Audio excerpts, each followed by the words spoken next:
There are a lot of stories, a lot of fairy tales, a lot of interesting things that was happening here on this territory, and one of them is about Tbilisi and how this place was founded. And this small statue here of a falcon and a pheasant tells us the legend about establishing the settlement here, which takes us 1,500 years ago. In the 5th century, the king Vakhtang Gorgasali, who was ruling the kingdom in the 5th century, he was hunting in these zones. So these areas were very famous for the hunting. And in one moment, king wounded the pheasant. That's the bird which is lying down on the globe. And it flew away. And the falcon of the king, it followed the wounded bird, but both of them, they disappeared. And after some time, when they started to search the birds, they found them already boiled in a hot waters. And they started to research the area, and they found almost 40 sulfur water resorts, the volcano character water, which directly comes from the ground, and the temperature of that water sometimes goes up to 50 degrees. So it's quite hot.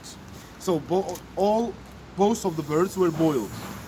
And they started to cut the trees and to make the first settlement here because of that interesting water resource.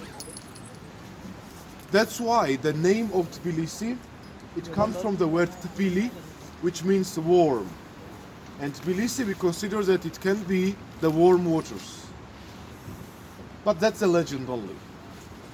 If we go to the National Museum of Georgia in Tbilisi, we'll find a lot of artifacts and the relics that takes us 500 years earlier than this legend appeared. So already 1st century. The first settlement here appeared already in the 1st century, which means more than 2,000 years ago, around this small river.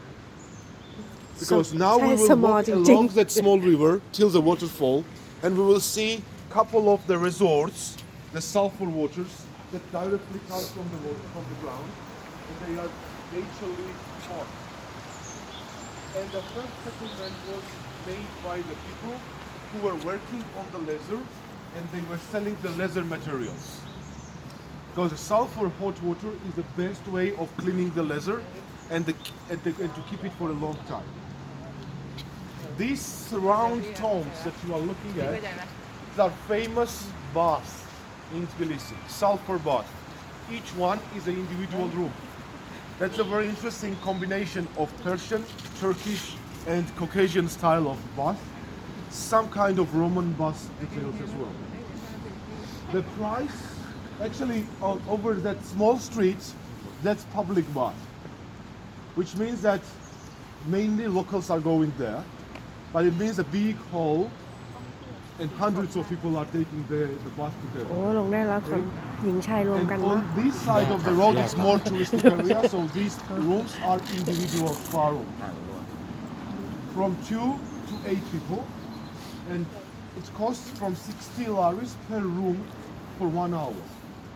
It's recommended by doctors here for the people who have some skin problems, to cure the skin disease, the respiratory system, because when you breathe the sulfur steam, it starts to clean your lungs and the respiratory โดนอะไร system. เนี่ย And also just to relax, มันเป็นตุ่มผม and after 1 hour bath from it, you are like a newborn baby.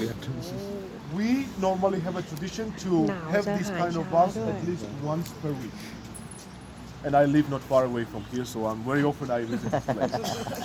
Okay, so in this direction, the right hand from me, we see one of the most beautiful buildings in Tbilisi.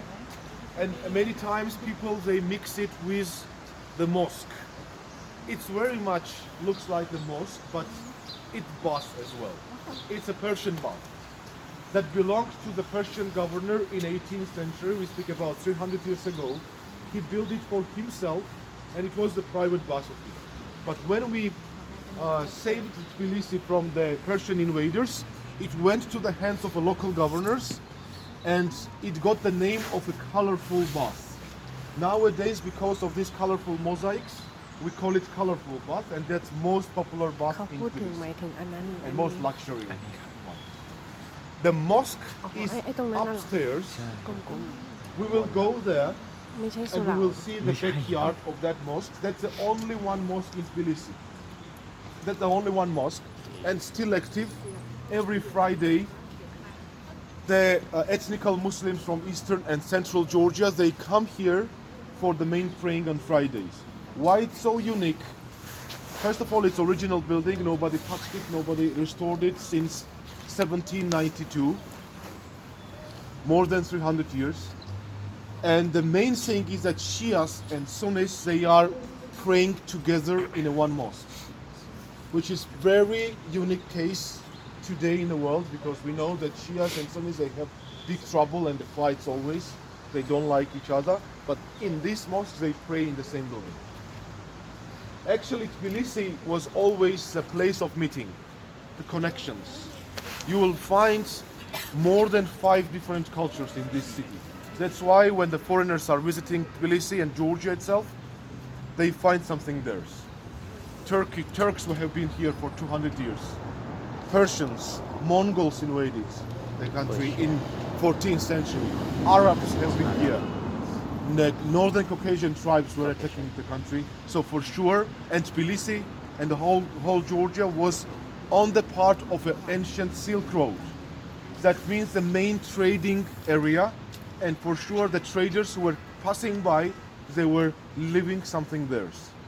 So what we're gonna do, take your time if you want to make some photos here, and we'll go to that direction. I will stop and wait you in front of that mosaic colorful bath.